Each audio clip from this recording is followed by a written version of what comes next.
thing that got me right on United States military encounters there were. Is there any evidence of UFOs? Don't even believe that they exist. Still, Beings that look reptilian. We've all heard about the reptilians.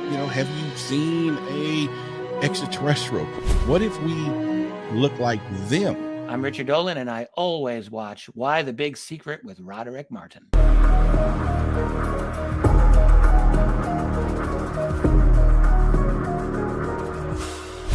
Get down to this, and one of the questions I actually wrote here was what would you say to people who want to know, is there any evidence of UFOs? And the reason I want to ask that question is because I still think there's a lot of people out there, Richard, that don't even believe that they exist still today.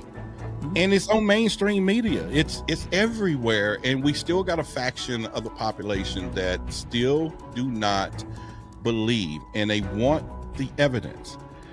And almost to a point, they just want the UFO to knock at the door just like that and say, okay, I'm here, but that's not happening. So what do we go from there? How do we begin with that? And how will we get them as far as what should they believe in? I know I believe, but if we're talking to others, what should they believe in? Yeah, a great question. And I would say my feeling is a lot of people, they may not actively disbelieve in UFOs, but it's just not part of their life. They got too many other things to do, and it's not something that they think about.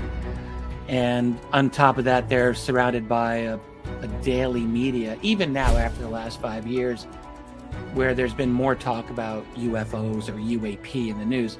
It's still not as though you've got powerful political leaders saying, oh yes, it's real, they're here. Some people are saying that, but so it's easy for people not to pay any attention to it. But there are people who are very skeptical as well. And I guess what I would say is, rather than say, here is the proof for UFOs, I would say, here's what I would say is good evidence. So one thing that that has always gotten my attention, and I know you and I, we're not going to talk about how I got into UFOs, but I will just say this one thing, which is that when I began studying this almost 30 years ago now, wow. Okay. I knew nothing about the subject, and I just started from a point of view of asking, what's the actual best evidence that the military and the U.S. government's been interested in this? So I wasn't interested in anything other than documentation showing that the government was concerned, and I did find a tremendous amount of that. That's easy to find. You mentioned John Greenwald earlier in here, and of course people can go to his website, the Black Vault, and find mountains and mountains of UFO data. But even if you don't go there, there's a number, when I was researching this in the 90s, there were lots of books that had documents released to the Freedom of Information Act, military encounters. The thing that got me right off the bat was seeing how many good and dramatic United States military encounters there were with these objects that they could not identify. Objects that looked disc-shaped, objects that were hanging out over sensitive military installations, over nuclear facilities. Jets would be scrambled to intercept these things frequently, and being always outclassed by them. And then what was a shocker to me is reading the reports. One after the next. And here's the thing, like, if it's just one or two or five or maybe a dozen of these, you might think, all right, perhaps these pilots or these radar operators or someone else, maybe there was a glitch. Maybe they had a mistaken identity case, something like that. But when you get 50, 100, several hundred, from my very first book, which covered the first couple of decades of the Cold War, I documented about 300 U.S. military encounters with UFOs. And even that's just scratching up the surface. This just goes on and on and on. And I just think, you can argue if they're alien, you can argue if they're classified black budget human, you can argue that they come from another dimension of reality. All of that's later. But the first thing that I would say we have to recognize, if we're being honest intellectually, is that there is a genuine phenomenon involving technology that appears to be radically advanced over anything that we're supposed to have then or now, and that has been a matter of great concern. to not just the U.S. military, because I was talking about them, but also every other military. The Russians absolutely have, as far as I can tell, I mean, we don't have all the records available to us from the Russians, but there's enough. And it's quite obvious to me that their history of UFO encounters is every bit as rich as the United States. The Russians have had a lot of this. And then other nations in other regions of the world, ditto. Militaries around the world have encountered this, and they don't know how to deal with it. So I would say there's clearly something going on. You go through the historical documentation, and that's a way to get you started. And then that leads to just one question after another. But yeah, I would say, if you're a total skeptic, don't get greedy. Don't think you're going to like answer every mystery about this with a week's worth of research and that you're going to solve the riddle. It's not going to happen. But what you will find is that this is going to take you into some deep areas of study that will open up many more questions.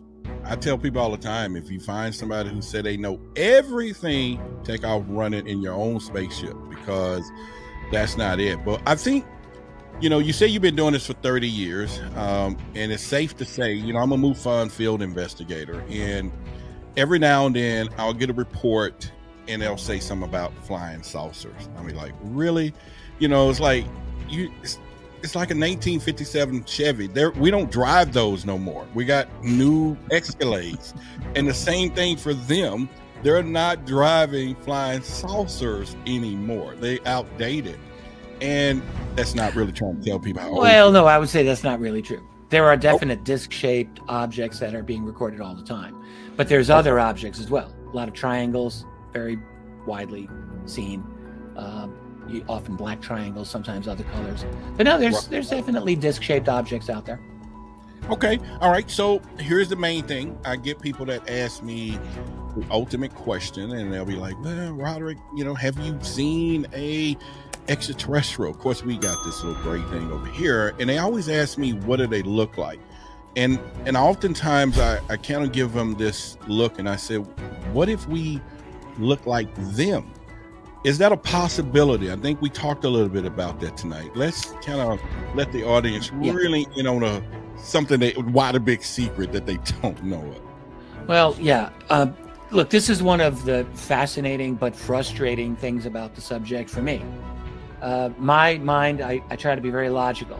And so my mind wants there to be one type of alien. Okay. Because to me, if there's many types of aliens that people have noticed, then that gets confusing, and I start to think, are people making things up? Is there fantasy involved? What is it?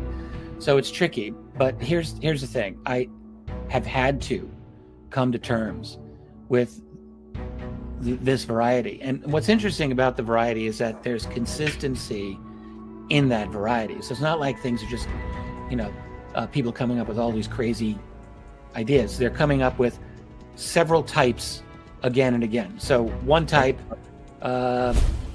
we could say, are the gray aliens. So typically short, 4 feet tall, maybe 3 feet tall, big black wraparound eyes, tiny mouth, barely a nose, no identifiable ears, that type of thing. Most people know what that is. Now, the thing even about the grays is that there's a lot of variation. So you have very short grays and tremendous variation in height, like much more than you get with human beings. Some of them are described as even 2 feet tall. It's ridiculous, but it's happened. 3 feet, 4 feet. And then there's tall grays that are described as being upwards of 6 feet tall, and sometimes even a little taller than that. And that's just how it is. That's a very big range there. There are other descriptions as well. So sometimes people will describe beings that look reptilian. We've all heard about the reptilians.